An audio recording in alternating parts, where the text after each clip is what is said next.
সকাল সকালে তো বিউটি সেজে বসে আছো যে?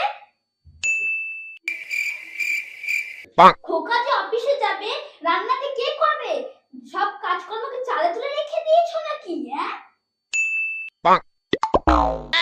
তা তো মা, আপনার থেকেই তো শিখেছি সকাল সকাল বিউটি সেজে সব কাজকর্ম চালে তুলে রাখতে।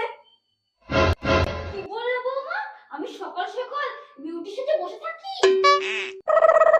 আমার বর তোমার বরের মতো তো বোকা না। Oh no! যে আমাকে তোমার মতো সারাক্ষণ সেজে গুজে বসে থাকতে হবে।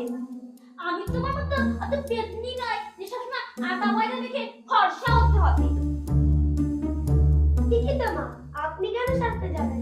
আপনার মতো শাশুড়ি কি আর আছে?